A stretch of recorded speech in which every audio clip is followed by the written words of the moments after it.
कि ये शायद मुस्लिम नहीं है, उसने उसको गोली मार।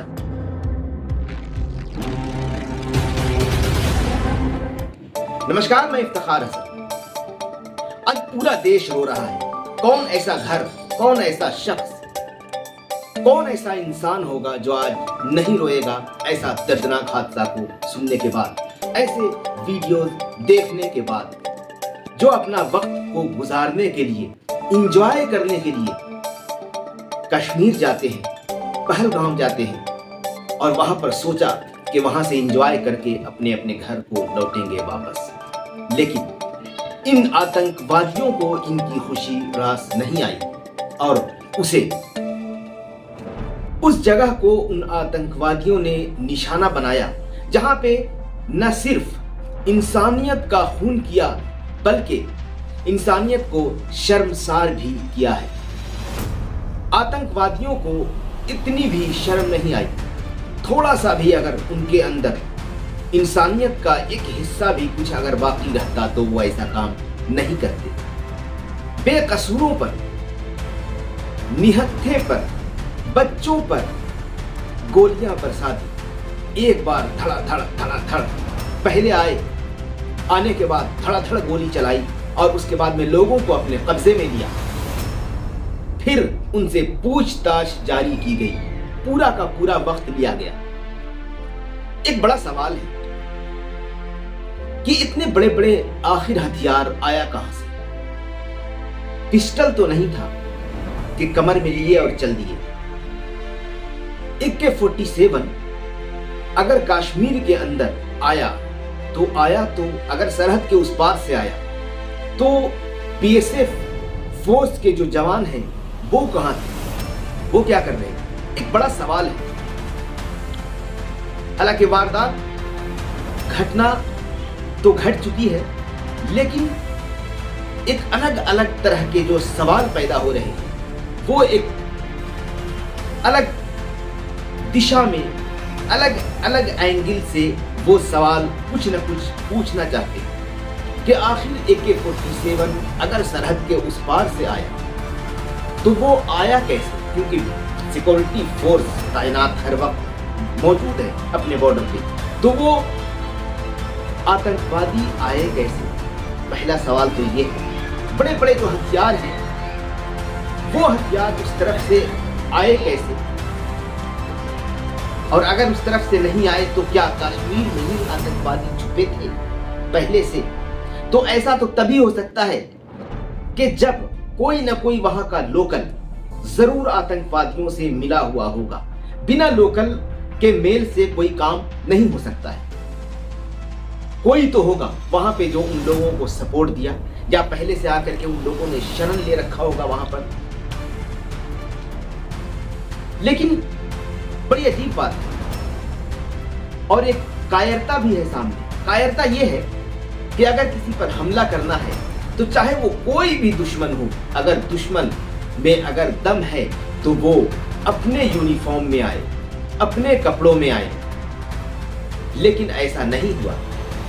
इंडियन आर्मी फोर्स की उन्होंने ड्रेस पहन रखी थी, जानकारी के मुताबिक, कि उन्होंने जब इंडियन आर्मी वहां पर पहुंची, वारदात के बाद, घटना घट चुकी, उसके बाद जब पहुंची फोर्स वहां पर, तो लोग वहां पर रोने लग गए, चिल्लाने लग गए कि फिर वही आतंकवादी आ गए। लेकिन उन्होंने फिर बताया कि नहीं, हम फौजी हैं, आप लोगों की रक्षा के लिए यहाँ पर आए हैं, आप लोगों की यहाँ पे मदद करने के लिए हम आए हैं। बच्चे रोने लग गए, चिल्लाने लग गए कि वही आतंकवादी फिर से आ गए। क्या कसूर था उस बहन का? क्या कसूर था जो 6 दिन हुए थे सिर्फ शादी के और वो वहां पर गए थे थोड़ा सा टाइम गुजारने के लिए कि चलो शादी की शुरुआत है, पहलगाम से शुरू करते हैं, जम्मू कश्मीर से शुरू करते हैं, वहां से शुरुआत अपनी जिंदगी की करते हैं। जिंदगी की शुरुआत नहीं बल्कि जिंदगी को खत्म कर दिया। जब वो कहने लगी, गिड़गिड़ाने लगी कि मेरे हस्बैंड को तो मार दिया, अब मुझे भी मार दो, तो उन्होंने कहा कि मैं तुम्हें नहीं मारूंगा, प्रधानमंत्री से जाकर के बता देना। प्रधानमंत्री को तो पता चल ही गया है। प्रधानमंत्री अब जो करेंगे वो तो दुनिया भी देखेगी और जितने भी लोगों ने इस वारदात को अंजाम दिया है उनका क्या हश्र होगा वो तो प्रधानमंत्री जब अपनी कार्रवाई शुरू करेंगे वो तो पता चल ही जाएगा।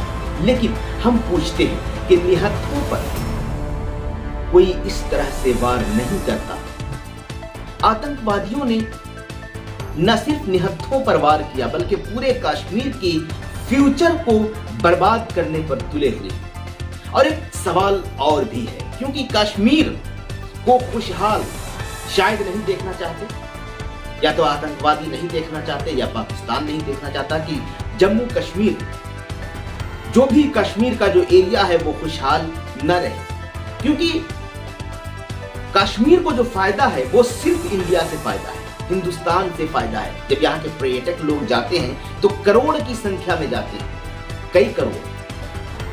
पहले लाखों की संख्या में जाया करते थे, अब करोड़ों की संख्या में जाते हैं। और जब से 370 हटा उसके बाद से और लोगों ने जाना ज्यादा कर दिया, क्योंकि जितने भी वहां पर जो पर्यटक जाते हैं तो उनसे कश्मीरियों की रोजी रोटी चलती है। पहलगांव में कोई इंडस्ट्री नहीं है, कोई ऐसी कंपनी नहीं है कि वहां के लोग जाकर के वहां पे नौकरी कर सकें, ऑफिस में जाएं, फैक्ट्रियों में जाएं, वहां पर जाकर के 2 पैसा कमा करके लाएं, उनका घर परिवार चल सके, ऐसा कुछ भी कश्मीर के अंदर नहीं है। वो इन्हीं से उनकी रोजी रोटी चलती है और वो बड़े खुशहाल अपने आप को वो महसूस कर रहे थे कि अब हम लोगों की रोजी रोटी अच्छी चलने लगी है और खुशहाली नजर आने लगी, फ्यूचर नजर आने लगा था कि हम लोगों का अब सब कुछ अच्छा हो रहा है, अब अच्छा ही होगा। लेकिन उस सब पर, उनके अच्छाइयों पर, उनके फ्यूचरों पर, उनके बच्चों के फ्यूचरों पर, सभी कुछ पर इन आतंकवादियों ने काली खोज सब कुछ बर्बाद कर दिया। आज कश्मीरी भी रो रहे हैं, पहलगाम के लोग तो रो ही रहे हैं, खास करके क्योंकि जब लोग यहाँ पे जाते थे तो होटल लेते थे, वहां पे खाना खाया करते थे, जो भी वहां पे खर्च हुआ करता था वो पर्यटक का खर्च होता था, खाना खाया करते थे, खच्चर पे लोग घुमाने का काम करते थे, गाड़ी, रिक्शा, हर चीज वहां पे यूज होता था। वहां पर जा करके, यानी जिसके पास पैसा ज्यादा होता था, ऊपर हो जाया करता था, वही लोग वहां पर घूमने जाया करते थे। गरीबों के लिए पर्यटक नहीं, गरीबों के लिए तो बस किसी के रिश्तेदारी में चले गए, बहन के यहाँ चले गए, भाई के यहाँ चले गए, नानी के घर चले गए, खालू के घर, दादा के घर, मौसी के घर, इनके घर चले गए, वो हो गया पर्यटक, उन्होंने कर लिया एंजॉय। लेकिन जिनके पास खुला पैसा होता है, खुशहाली होती है, वो पैसों को वहां पर जाके खर्च करके आया करते थे और करोड़ों की संख्या में लोग जाते थे और वहां पर खर्च करके आया करते थे। उसी से कश्मीरियों की रोजी रोटी चलती थी। आज पूरे कश्मीरी रो रहे हैं, उन्होंने पूरा जुलूस भी निकाला, बहुत कश्मीरियों ने रोया। और वहां पे जाने के बाद लोगों का कहना है, वहां से जो आया करते थे, जितने भी हिंदू भाई लोग इधर से जाया करते थे और वहां कश्मीर से जब वापस आते थे तो इतना खुश होते थे, कहते थे कि बहुत अच्छे कश्मीरी और बहुत अच्छा आओ भगत उन लोगों ने हम लोगों को किया, बहुत इंतजाम रखा, जरूरत से ज्यादा उन लोगों ने हमारे लिए किया, वो आकर के यहाँ पर बताया करते थे। तो कश्मीरी वो ये चाहते थे खास करके कि हमारे जो मेहमान हैं उनको हम अच्छी तरह से यहाँ देखभाल करें, खातिरदारी करें। लेकिन वही सवाल उठ रहा है बार बार कि उनके भी फ्यूचर को क्यों इन्होंने तबाह कर दिया। सरकार से इन्होंने गुहार भी लगाई है कि इसका कड़ी से कड़ी इसकी कार्रवाई होनी चाहिए और सरकार से आज की तारीख में हर कोई गुहार लगा रहे हैं कि कड़ी से कड़ी कार्रवाई होनी चाहिए। हालांकि वहां के आर्मी वालों का कहना है, कुछ अफसरों का कहना है कि 2 आतंकवादियों को हमने मार गिराया है। तो अच्छी बात है, अगर 2 आतंकवादी मारे जा चुके हैं तो बहुत ही खुशी की बात है। लेकिन 27 लोगों की मौत जो हुई है उसमें एक मुस्लिम युवक सैयद हुसैन शाह जिनका नाम था, वो उनकी बर्बरता को बर्दाश्त नहीं कर पाया, उन्होंने बर्दाश्त नहीं किया। शायद वो खच्चर चलाया करते थे, खच्चर पे लोगों को लाना ले जाना ये किया करते थे और हुसैन शाह को उनकी जो बर्बरताएं हैं वो बर्दाश्त नहीं हुई और उन लोगों से वो लड़ गए और आखिर में वो बंदूकें उनसे छीनने लग गए। फिर जिनसे बंदूक छीन रहे थे उनके जो दूसरी तरफ जो आतंकवादी का एक जवान था और उसने उसे गोली मार दी और वो वहीं पे ढेर हो गया। तो ये कश्मीरियों ने कहीं ना कहीं मुखालिफत की है और उन्होंने काफ़ी अपने गम का इजहार भी किया है और बहुत रोया है कश्मीरियों ने उनका फ्यूचर भी तबाह हो गया। लेकिन 27 जो जाने गई हैं उसमें बच्चा भी शामिल है और बड़े तो शामिल ही हैं। औरत के सामने उसके हस्बैंड का जब कोई हत्या कर दे उसकी, तो कैसा गुजरेगा उसके दिल पर। सभी का यहाँ पे जितने भी भारतवासी हैं आज सब रो रहे हैं, सबका दिल रो रहा है, क्योंकि ऐसा दर्दनाक हादसा जो पेश आया है आतंकवादियों ने, इस तरह से नहीं होना चाहिए था। अगर लड़ाई करनी है तो आमने सामने की लड़ाई हो तो कोई भी लड़ सकता है, लेकिन निहत्थों पर वार करना, पर्यटकों पर वार करना, जो घूमने जाए उन पर गोलियों की बौछार कर देना, ये कहाँ की इंसानियत है। इसे कोई नहीं अच्छा कहता, इसे कोई नहीं अच्छा कह रहा है, क्योंकि अच्छा कहने वाली बात ही यहाँ पर नहीं है। जो कह दीजिए कि हैवानियत की हदों को इन्होंने पार कर दिया है। जिस तरह की जो घटना घटी है पहलगांव के अंदर, पूरा देश आज इसके सदमे में है और सरकार से सब लोग इंसाफ की गुहार लगा रहे हैं कि चाहे जैसे भी हो उन लोगों पर कार्रवाई होनी चाहिए। लेकिन एक बड़ा सवाल है, हर तरह के सवाल उठ रहे हैं। अगर सरहद के उस पार जाते हैं तो जाते कहां हैं? सरहद के उस पार क्या चाइना है, क्या इंग्लैंड है, क्या रूस है? पाकिस्तान ही तो है। तो पाकिस्तान अगर सपोर्ट नहीं करता है तो वो वहां कैसे चले जाते हैं? अगर पाकिस्तान सपोर्ट करता है तभी वहां पे आतंकवादी जाते हैं। और अगर कश्मीर में भी आते हैं तो कश्मीरी, कोई इक्का दुक्का ही कश्मीरी है जो सपोर्ट वहां पर करता है। कोई भी किसी घटना को अंजाम देने की अगर कोशिश करता है तो वो कहीं ना कहीं उसे लोकल सपोर्ट जरूरी होता है।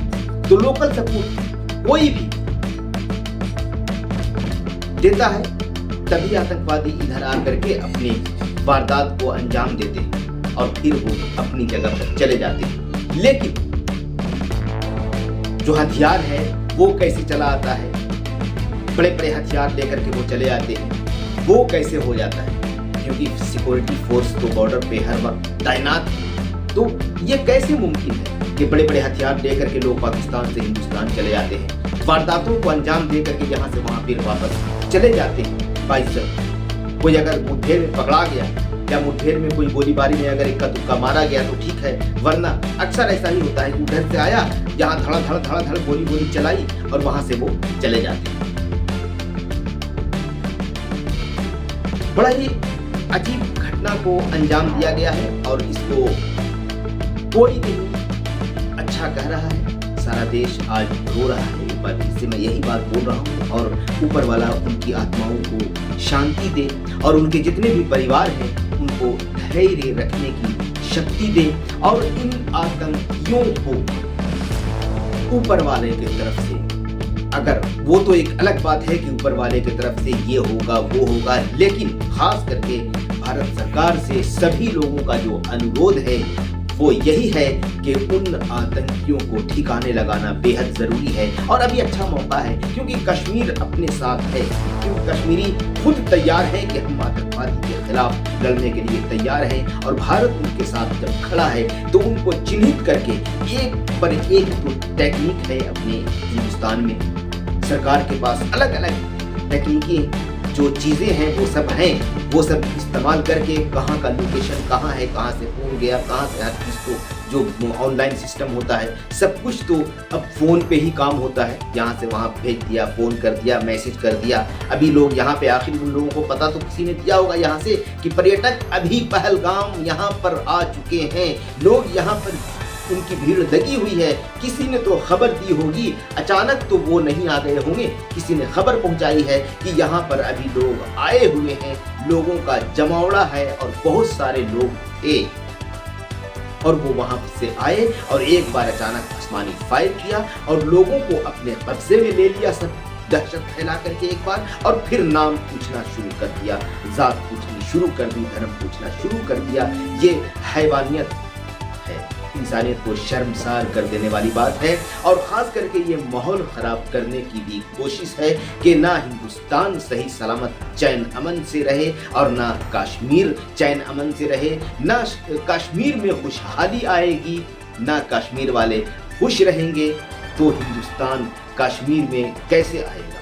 और कश्मीर में एक आतंकी, खास करके उन लोगों का ये मिशन है कि कश्मीर को इस तरह से दहशत की जगह बना दो ताकि कोई भी हिंदुस्तानी आने से यहाँ डरे और वो यहाँ पर ना आए।